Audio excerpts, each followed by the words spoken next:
So I want to jump right into it. Battling rush, how to control and eradicate flowering rush along docks and shorelines. Shall we begin? Know your enemy. I'm not going to spend any time on history and where it came from and too much info on the plants. That's all available on the Monackey Conservancy website. But I do just want to point out that flowering rush, good old Butomus umbellatus, the genus and species, grows in water, as you may know, from damp shorelines to depths 12 feet. Which is 3.68 meters. Okay, it's a rhizomatous plant. Rhizomes, which are not roots, they are stems. And they grow horizontally. They're fleshy. They can range from this to that diameter. That's the energy source. Any of you gardeners who grow irises, you know iris rhizomes. You eat rhizomes. Ginger is a rhizomatous plant. Horseradish, etc. The rhizomes grow in the river bottom horizontally. Plants emerge and root from nodes along the rhizome. Easily identified by the slender green sword-like triangular leaves. If you ever have any doubt, if it's a narrow green leaf coming up offshore, there is no other plant or native plant or good plant that does it. So it's rush. But if you cut it with a knife, you'll see a flat triangle in the leaf. July and August it flowers. It's just beginning to flower now. They're attractive, unfortunately, pink umbrella-shaped clusters. And I want to point out it is unlawful for property owners to spray any herbicide on an aquatic plant in the Winnipeg River. Spraying may only be done by a herbicide contractor licensed by the ministry. Okay, preliminary groundwork on battling rush. Decide on your control area perimeters. I'm showing you, you see the pier of Karen Eastwood's cottage, which I am lucky to inhabit, built in 2018. So I'm standing on the pier. I'm looking up at about 75 feet of shoreline, and that's my north perimeter. You see the big rock. You might see there's a cable on it which attacks to the dock, and then the second rock that's farther out. That's about as far as I go. The rush extends outwards, in some cases 20, 25 feet, but that's the north perimeter. So decide how much are you going to try to contain. And I should have asked a few questions to know my audience. How many of you don't have rush yet really impacting your property, but you've seen it, you know it's coming, and you're here just to get a head start on it? Anyone in that? Okay, good. Lucky you. How many of you have it on the property surrounding the dock, making it difficult to land your boat? All right. Or it's impacting obviously your beaches and just the look of the place. How many of you have a boulder river bottom as you move out through the depths? Boulder river bottom, predominantly boulder. All right, as do we. How many of you have more of a sandy, mucky, or flat river bottom? Okay, there are blessings and curses to both of those scenarios, which I will explain. So you decide on how big an area are we going to control, realizing that it's going to extend, if not now, eventually, out to the 10 or 12 foot depth. Select a location for your rush disposal. The point beneath it in black, everything you cut must be removed from the river and piled above the high water mark, and I'll be explaining that further in a little video that I have as a part of this. But select or clear the location for your rush disposal pile. You got to get, once you cut it, you got to get it out of the water. I'm going to show you how. And then you've got a designated spot. Luckily mine 2 years ago, I went up quite high. Properties typically tend to rise as they leave the shoreline. And I got mine up above last year's high water, and I'm glad I did, because the rhizomes in the pile will collapse amazingly. Within 2 weeks, the stuff just goes down to nothing. But the rhizomes are viable for about a season. So you don't want to be cutting rush and putting it in your pile near shore because you're going to have rhizomes in it, which I'll explain. And then, you know, it's not uncommon down here. Last year was an amazing aberration, but It's not uncommon to have the water a foot or two high when we open up, you know, and then they open up the dams, and by June it's kind of down to whatever normal is. So you don't want that last year's stuff getting attracted by high water mark. So select and clear the location for your rush disposal pile. Luckily, everything you cut and dislodge in this process floats. The foliage floats to the surface. Bits of rhizome float to the surface. Plants that have inadvertently been pulled while cutting rise up to the surface. Bulblets rise up to the surface. Bulblets are formed at the base of the plant. This is an ingenious, dastardly plant. It uses the rhizomes for its energy. Each individual plant, it rises from nodes in the rhizome. Each individual plant then puts down roots. Each individual plant in the fall develops bulblets. And those, again, gardeners, if you've grown lilies, you know what I'm talking about. You'd plant a lily and dig it up. 3 years later, you've got free lily plants growing up from. The bulblets are not severe, and I've discussed this with some of the experts I talked to. I read one article that said each plant will produce 12 to 43 bulblets, and I'm going, good God. But my experience, maybe it has to do with being a little farther north. You'll see bulblets, and they look like little hen and chicks, you know. And those can break off and bob up, but they will bob right up. But you need to keep an eye for them, particularly in the fall. I don't think our plants, I've encountered very few bulblets. I think it might be a northern thing. The seeds of the flower, luckily, are sterile. And that's often the case as we move north. So if you know, you'll see this stuff flowering. Wait for a few more weeks and go into some bays. You'll see it'll be pink. And boy, if those seeds dropped and created new rush, we would be gone. But luckily, we had it tested, and they are indeed sterile. Okay. Now, my southern perimeter, you can see now I've turned 180 degrees. There's the pier at the start of the ramp. And I look down the entire property line, and I decided to do all of it, about 200 feet. So what I clear is the entire shoreline down to Dougie Eastwood's, Karen's cousins and his wife Anita, their property. And Dougie and Anita have been keeping their property line clear for about 12 years, cutting using the weed raiser. And it extends then about 40 more feet past Dougie's dock at the top of the picture, and then they let it go. And from there on, through the rest of the bay until you get to the bluffs, it's just thick. You can't even get a canoe through it. So we're actually keeping 400 some feet of river bottom. Don't always eradicate it. You never will, but we keep it. It gets thinner and thinner, and we've maintained that shoreline. I mentioned boulders.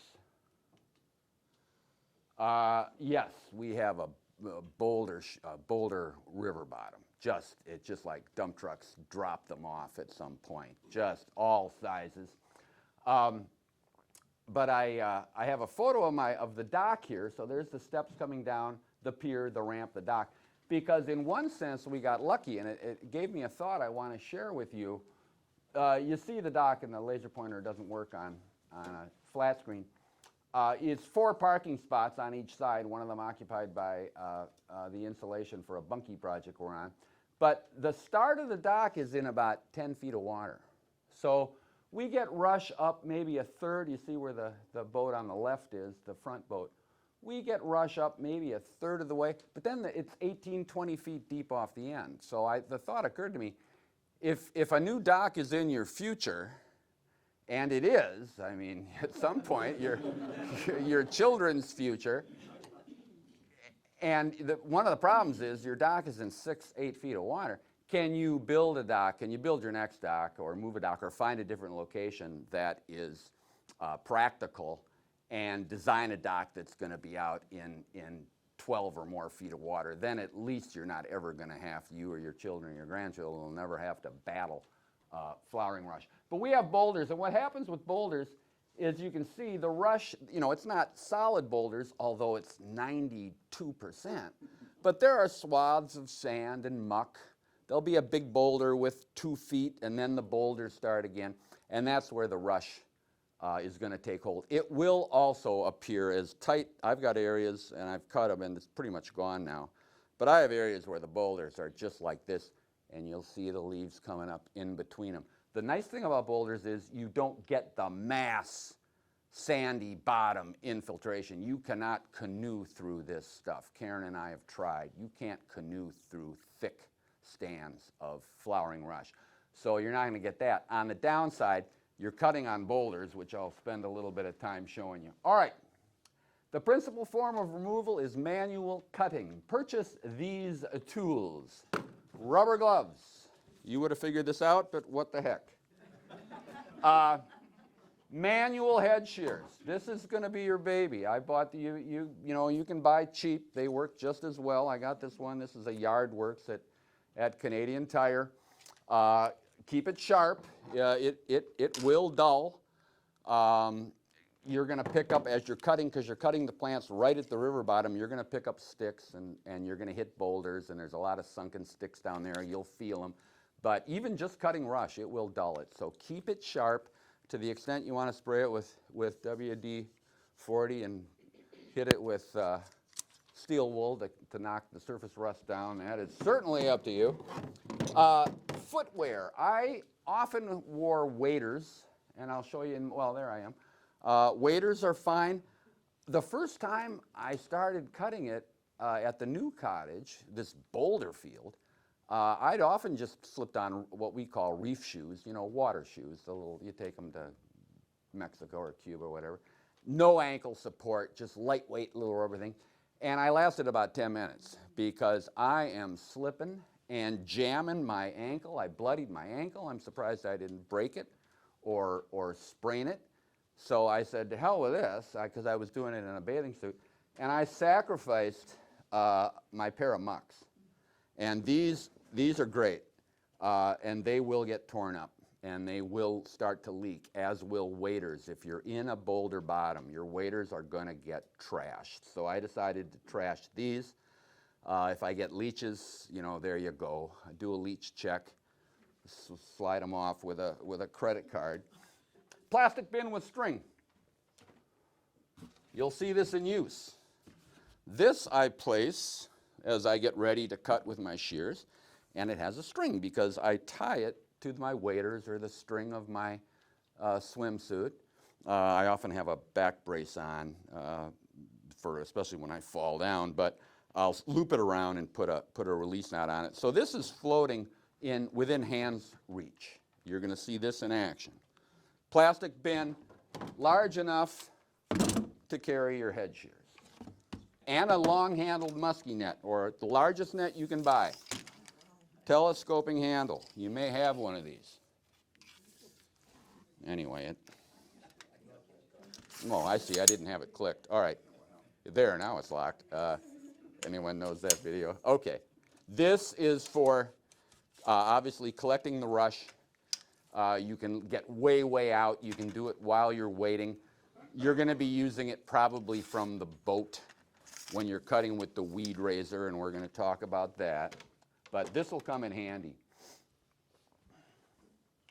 Oh, the next essential tool, if you have boulders, is absolutely vital. It also happens to be tremendously affordable. In fact, if you walk your shoreline after last year's high water, you may find you have a lifetime supply. Drill a hole in it, put a string on it, and when I go out to totter around using the hand shears and throwing the razor, the weed razor, which is coming up, I just put it on my left, because if you didn't already leap to this conclusion, your bin will float away in 2 seconds, so you have it tied to you. You'll put this down in order to cut and do stuff. I mean, actually it'll float, but then you look up 10 seconds later and it's 5 feet away. So I keep it with me with a string, and this is a longer string so that I'm hands-free. Life preserver vest. This is a cool trick. I think I credit my brother Mark's son-in-law, Todd. It was very hot in Menachie one day, and Todd and Mark's daughter Susan were up, and he showed us, instead of putting it on as one would, he put it on like a diaper. And the cool thing is, then you zipper it up, and now on a hot day, you're out there in the river, and you're a bobber. You're a bobber. And you know, big guy like Todd, he's great. You're floating in the river. It's a hot day. You don't have to tread water. You're moving around. You can swim a little bit. His head's on here. Me being a 147-pound screaming Norwegian, I bob about to here. But I figured out that on boulders, you can, 2 feet of water, I can sit my bum down on one of them while I cut, then I can just push off. As you get deeper, you're just kind of crab crawling on top of the boulders, and it's much, much quicker to zoom around while I'm cutting. I've got my net with me. I've got my, probably not using my walking stick, but I've got my bin attached, and it's a very effective way. This is awfully good in 3, 4, even 5 feet of water, instead of having to bend down and get your head underwater. So that's a good one. Okay, the weed raiser. This is my weed raiser. We're going to talk about this as a separate category coming up. We're going to focus in on cutting with head shears, bin, walleye net, but this is the weed raiser.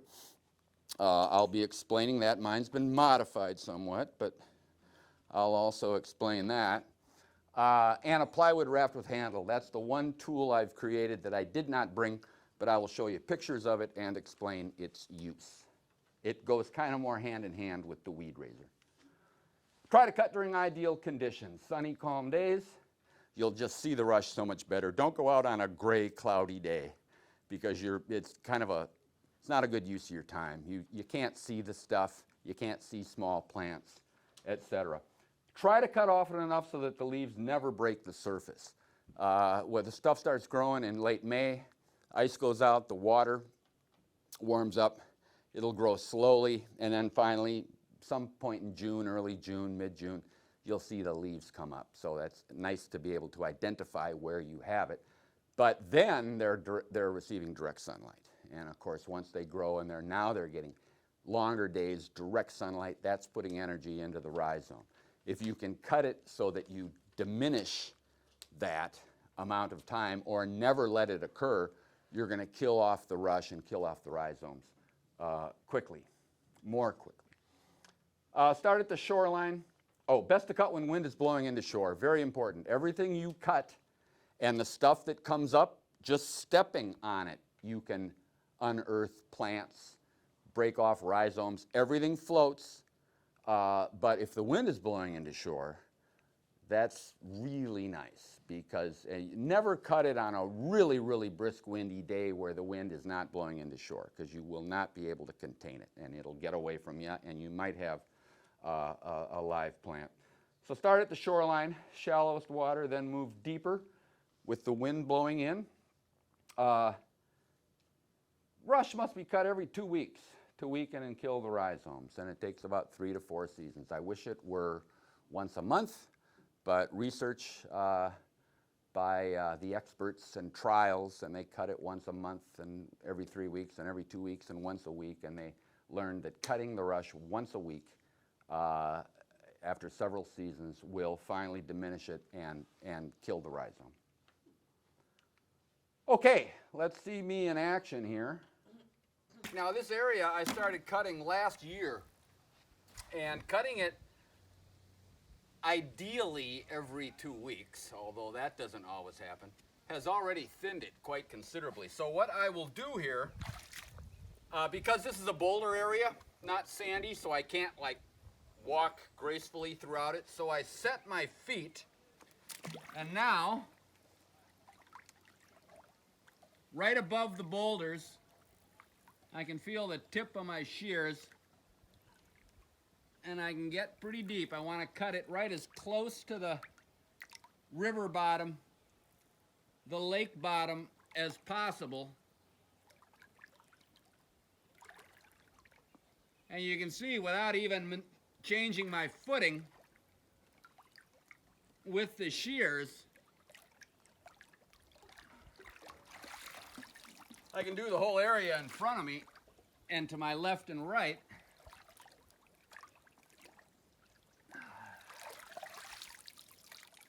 And now,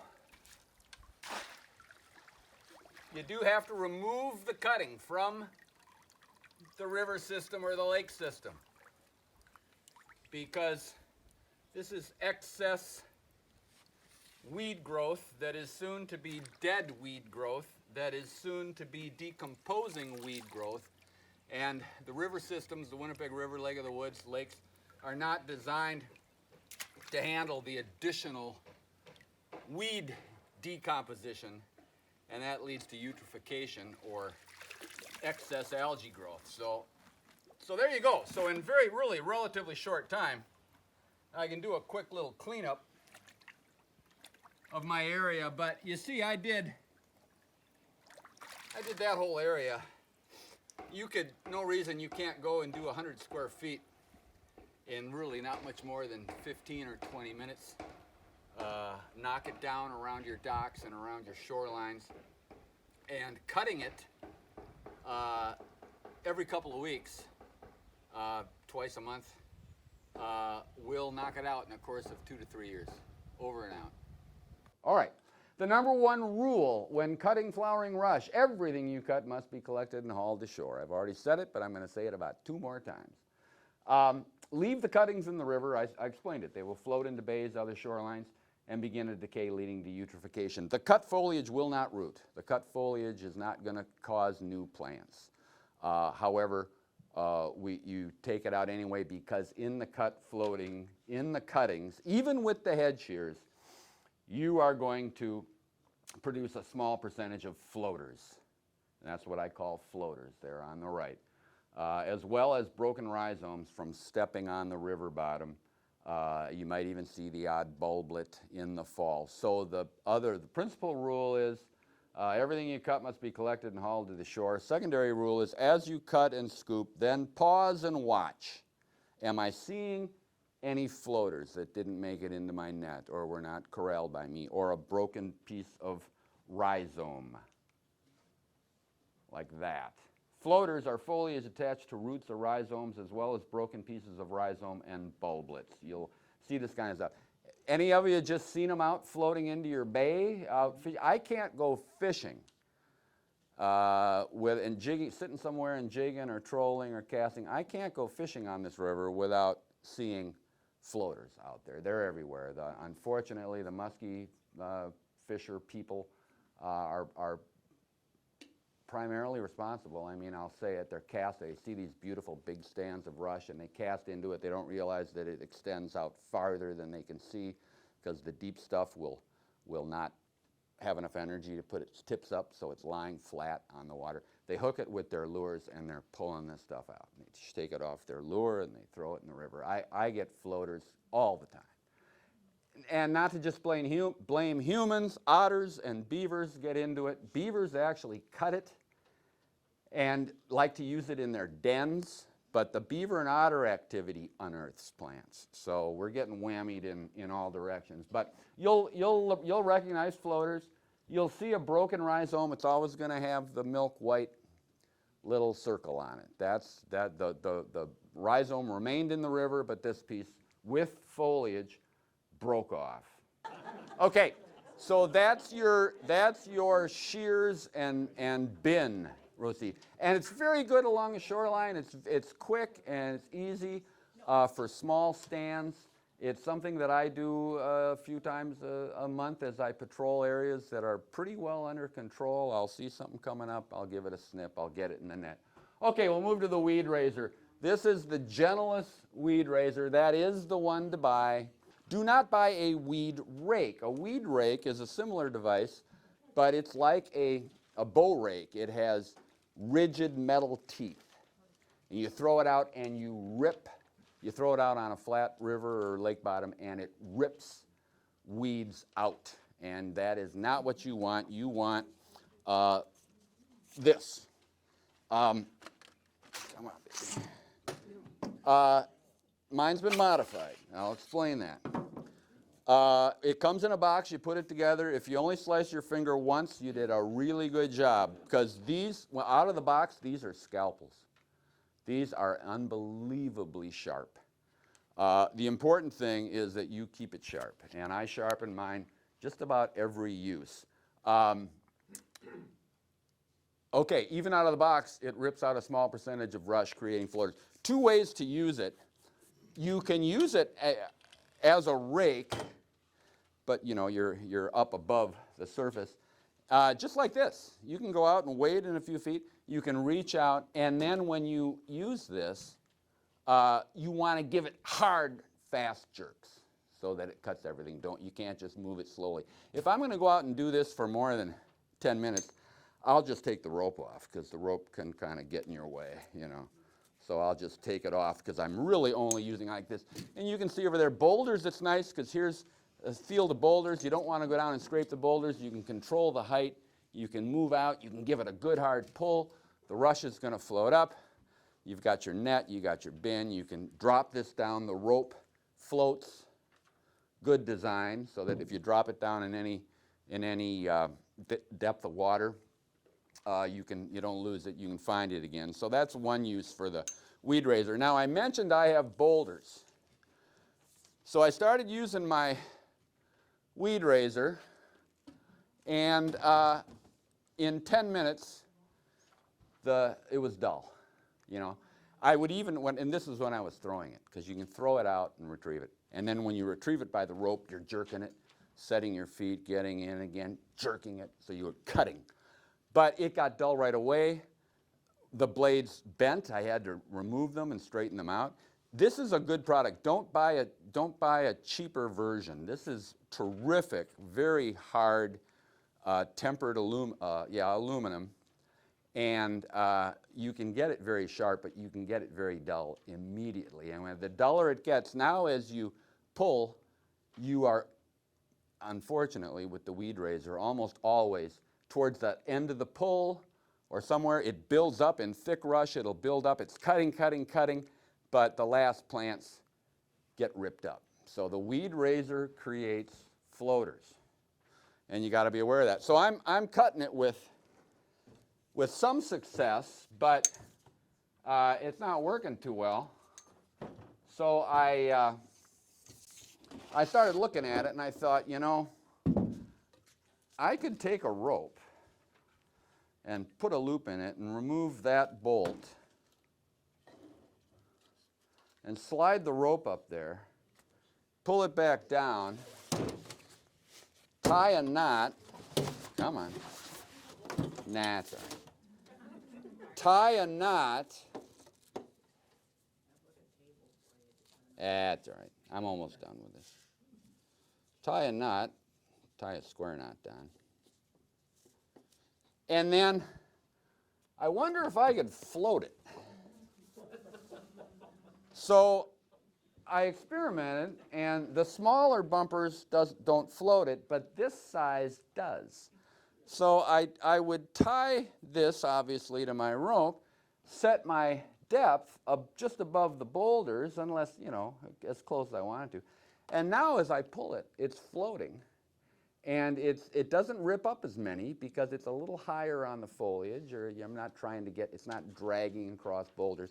So just a neat trick if you want to, and you can adjust the depth of it, because no matter, when you throw it any distance at all, I experimented with throwing it, I have boulders, and then bringing it back, it hits the water and I start jerking it in. It sinks too fast. Next thing I know, I'm banging it off the boulders, and you'll break the blade. So there's the floater idea. Then the second thing I did, you don't have to do this, but I decided, what if I created some guards on it? So I devised a way. I replaced these bolts. I put in longer bolts. I put in washers to give them an angle. And this works really well, because now as I'm down doing it, I've got those, I sacrifice a little bit of depth, but the wood bounces off the boulders, and they'll last. I've replaced them before. They eventually break. they get stuck in boulders. But they last more than a season typically. You can see how. And then I added the keel just because I could. Look at that. This is 8 years old, this weed raiser. And I realized that I'd be busting this off, so I threw a keel on it. And then if you haven't discovered this, thank you. If you haven't discovered Gorilla Tape, I don't know how mankind existed without it. So that's my modified weed raiser. Now, keep it sharp. You've got to keep this thing sharp. It's a Mac. It'll be fine. The sharpener that comes with it, I didn't bring it with me, but it's one of those curved handle, and it's got the 2 posts and ribs on it. And it works okay, but it was a lot of work. I thought, why are they doing this? So I'll hit it with that one, but get one of these. Get a fillet knife sharpener. You can buy them. I think Curtis Badiak sells them. You can get them online. This baby really does a nice job. And you'll even see little curls of aluminum in it. This thing is essential, so keep it sharp.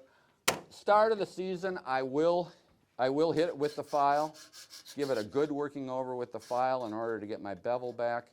I found that riding it just above the pipe matches the bevel line, so I give it a real good filing first thing in the spring, and then I keep it sharp with one of these. But the sharper you can get it, I've had rush sessions early on, some years ago, where I devote 4 hours in the afternoon to cutting rush, and I took a break after 2 hours and resharpened my weed rake. So keep that baby sharp. So you use it like this. You can throw it. You can throw it from your dock. You can throw it from a boat. You can throw it from shore. You'll learn, you'll flow it and it'll land like an airplane landing on its tail. You'll learn the angle where it soars like a football and goes the full length of the rope. There's a lot of fun to be had. The first time you use the razor, you will be surprised by the amount of rush that flows to the surface. If you're looking at it, and it's right there, and now remember, it's 4 feet wide off the tips. So you throw it into a good stand of rush, jerking it, jerking it, jerking it.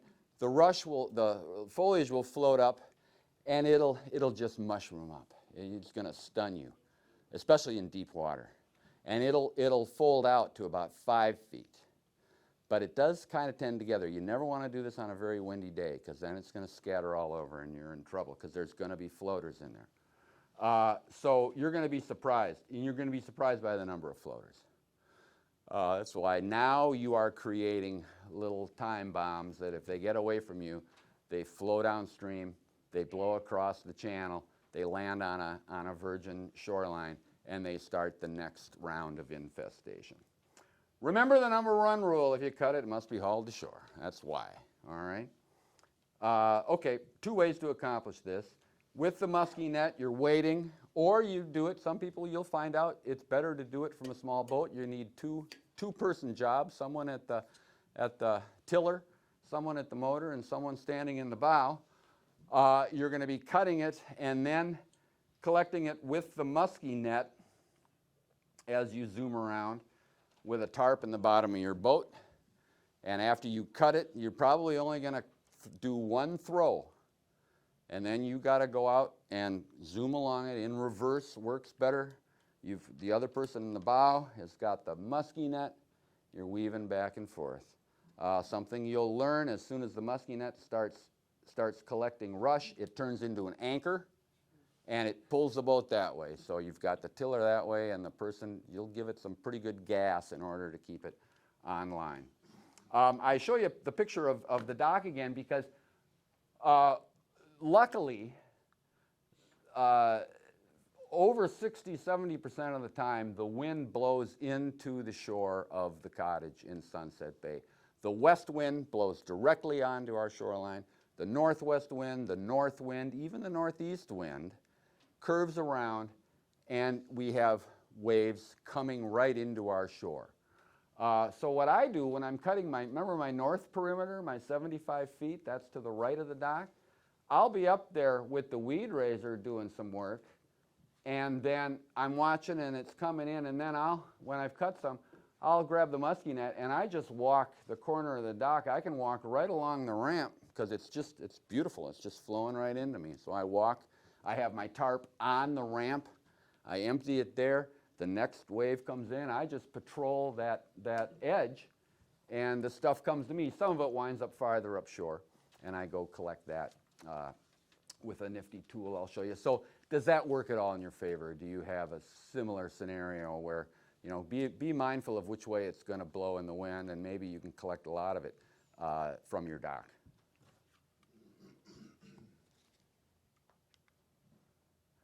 Okay. Here's an idea, your final useful tool. So here's some shots of the shoreline. What happened here? How could this be so convenient? I cut some rush, and now it's turning into these nice big collected hanks. The photo on the right, had I shot that 20 minutes later with the waves, that would have turned into about this wide, beautiful collection of flowering rush that I can pick up. Remember when I said to cut when the wind is blowing into shore? Here is my plywood raft with rope handle. Because I was always collecting and carefully cleaning the shoreline after I cut, I don't have the ability. We have a shrub shoreline. I don't have the ability to lay a tarp just offshore and throw it on a tarp. Maybe you do. But I devised 4x8 sheet of 1/4 inch plywood. I was going to try to think of something funny to say about why you should cut 10 inches on the back and 15 inches off, what critical role that played, but I couldn't think of anything funny, so it's just a beater piece that was left over from the construction of the cottage, and of course it floats, and I threw a rope handle on it, all right? And because I had a good father, and a good mother for that matter, I would have known that you drill a hole in a piece of 1/4 inch plywood, drop a rope through it, tie a knot, pull it up. How long is it going to last? The thing's in water all the time. I leave it outside. How long before the knot pulls through? So I took 1x3, made a sandwich. 3/4 inch plus 1/4 inch plus 3/4 inch will be 1 3/4, so 1.5 inch deck screws from the top up the bottom. Then I drilled my hole. Then I dropped my rope through it. Then I tied my knot. That one is 6 years old. So what you do, if you can't just be throwing it on shore and collecting it in a tarp, after I've cut and my rush has floated to shore, I throw my plywood in and I gaily walk the shoreline, and it's all just great masses. I pick it all up. I throw it on my plywood. I check very carefully. I pause. I look for floaters. Am I missing anything? No, that looks pretty clean. Sometimes I'll use a plastic lawn rake to kind of pull it offshore, get it where I can throw it in, and then I move along. Here's my egress. If I didn't mention it, I have an egress. I cut the shrubs, and that's my north egress. It's a chute where I can haul the plywood up to my pile. Then I have one on the other side of the dock, on the far other side of the cottage. Works really well. You'll learn how much, and it'll hold a lot more rush than that. At some point, it'll start to sink a little bit, and you'll know it's time to get rid of it because the rush starts floating. Okay, just about there. Never pull flowering rush from the river bottom. Everything you read will tell you this. And for just cause, for good reason, your first instincts, and the first instincts for decades of cottage owners and lakeshore owners, is to pull flowering rush from the river bottom. Rip it up. After all, what do you do to weeds in the garden? You pull weeds. So people say, hey, can I pull flowering rush? Pulling flowering rush rarely removes all the rhizomes. They break off. The section of the rhizome remains in the river or lake bottom. Much of it remains. What you've pulled is a large collection of floaters. You now have the largest floater you'll ever see, because if that gets away from you, that's a mature plant with rhizomes and roots, and it floats away, and it infests the shoreline. let it float away, and you are contributing to the spread of flowering rush. Okay, I get that. Makes sense. And unfortunately, that's what happened in Minnesota lakes and elsewhere. You know, and again, I didn't want to give history, but the stuff has been annoying people for over 100 years. So what they would do is pull it and then leave it in the water. You know, my neighborhood, not my neighborhood. They didn't, you know, people didn't even recognize it as alien. They didn't recognize it as invasive. It's just this new damn weed that's around my dock. So they would pull it, and it floats away. Well, that's what contributed to massive amounts of infestation. But let me tell you a little story, my last story. Remember my northern perimeter, my Maginot Line up there, the two boulders? That boulder on the left, the one that's out by itself, was thick. And I'd cut it once, and it was about, on the right end tip there, it's only about 7 feet offshore. The right side, it's about up to my knees, but as you move around it to the left, it gets up to here. 2 foot wide curving swath on this side, not much on the back, curving swath of thick rush. So I'm out there dealing with it again. I hadn't been out to that area for a while. And I thought, for the hell, and obviously what happened, it was a sand muck strip. The boulders continued about 2 feet away, but here was this beautiful stretch of sand and muck, and the stuff was thick. And I said, to hell with this. The wind's blowing directly onto shore.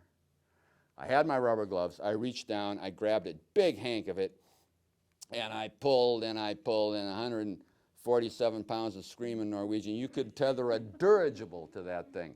It was so stout. So I reduced my circumference, and I pulled, and I worked it out, and it started coming, and I worked it out, and I moved it out gently, and then I swished it a little bit to get the muck and the stuff off it, and I looked at it, and you know, it resembled that on the right. Rhizomes, roots, everything. There was no explosion. Lightning did not strike me dead.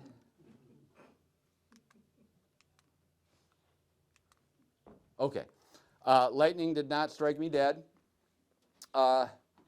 And I picked it up in the wind, and I curled it around me, and I gave it a push, heading right for shore. So then I went to the next one, and I worked it out carefully. I pulled it up, swung it around, pushed it over, looking for any floaters, anything coming up here. Really nothing, just coming out of mucky sand. Did the next one, swung it around. The first one had already hit shore. The second one was just about there. Bit of rhizome comes up. You know, I didn't have my net. Well, I guess my net was on top of the rock, but a bit of rhizome came up through it. By then I could hit the pile with it, and I pulled the whole dang thing. And I was up to about here at the end of it. So I'm dropping down, taking a breath, dropping down. I've already learned that you got to get it right at the base. If you pull it part way up, the foliage isn't strong enough, and you're just breaking off foliage. So I pulled the whole dang thing, went and got my plywood, came along the shoreline, removed it all from the river, checked my shoreline carefully, looked for floaters, everything. I had all of it. I got to my egress point, and I dumped it. And then I felt guilty, and then I felt as if I had sinned. Because everything you read will say don't pull it. So I sent an email to my buddy John Masden. John is a terrific guy, UC Davis. He is a aquatic invasive plant PhD, who really focused in on flowering rush 25 years ago when he noted it and saw it spread and realized this is a Godzilla invasive aquatic, you know.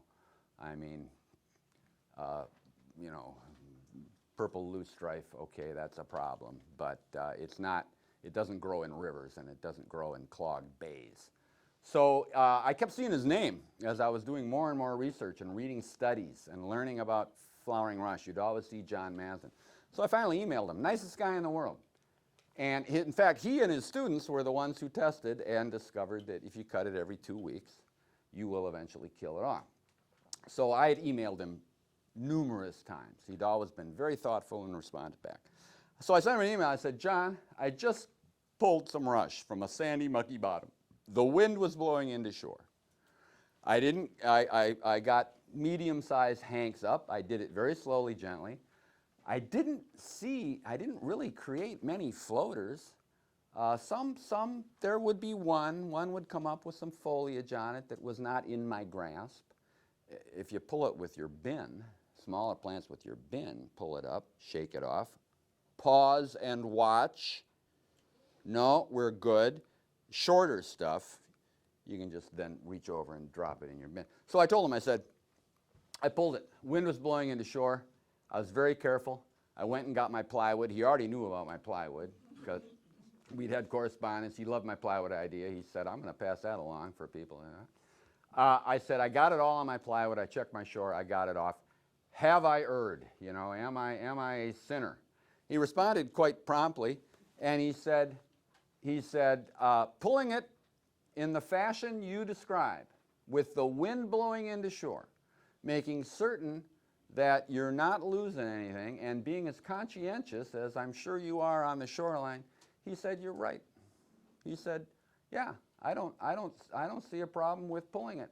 And he confirmed that that area is not eradicated, but that area is weakened and defeated and will take less time. You can probably just start cutting it from then on when it comes up. He confirmed that, yeah, you're knocking out that area to a much greater degree than cutting it. So that's my story, and I'm sticking with it. Pulling slowly, gently in sandy or muck bottom doesn't cause as many floaters as cutting with the weed raiser, and if you gotta use the weed raiser, you're never gonna win. If you've got any type of infestation at all, you've gotta use the weed raiser because it'll defeat you. You can't be out there with the head shears. The weed raiser is so much quicker, but it will always create floaters. More floaters than pulling. When pulling, following the number one rule is absolutely critical. Everything you pull and that floats to the surface, whether you've got your hand around it or not, must be brought to shore. Pause and watch for floaters. You got to have the wind blowing into shore or perhaps dead calm, so that it's better to be able to handle each hank. That's why the bin or a large bin comes in handy. You just get it out of the water as fast as you can. Or dead calm, where you can pull a little bit, get your musky net, collect it, pause and watch, get that to shore. Only pull in depths where you can grab the plants at their base. You're not going to do much beyond 4 or 5 feet. If you decide, oh, hey, I can go out in the boat at the tall stuff, reach over 2 feet down, grab the foliage and pull it, you're just going to, the foliage won't even begin to stand up. You're just pulling off ragged bits of foliage. You're not doing any good. You're better cutting that with the weed raiser. Pulling flower rush from a, only pull in depths where you can grab at the base. Pulling flowering rush from Boulder River bottoms is a complete waste of time. Far better and quicker to cut. You pull it up, all you're going to get is little bits of foliage. The rhizome is not going to come out. All you've done is left the rhizome, and you're better off. It's quicker. Keep that in mind too. Don't go, oh, I'm going to pull it all. Pulling it takes a long time, and you've got to be so damn careful. And I almost didn't go here. I almost ended this. I keep going to that. I almost ended this at that slide. Didn't mention pulling, or mentioned it in this way. And then I decided, the people who come to this seminar, they're all good people. They're all conscientious people who love Moonachie and love this river as much as I. And if you pull it, you're going to do it the way I told you, and you're not going to increase the spread. So experiment with pulling. Only if you've got a sandy muck bottom. It's not worth a damn if you don't. But get it out of the river. It takes a lot longer. The weed raiser and the head shears are going to cover a lot more square footage, a lot quicker. But John Masden, one of the top dogs in the world, said, yeah, if you pull it the way you pulled it, I don't see a problem with it. So do it right.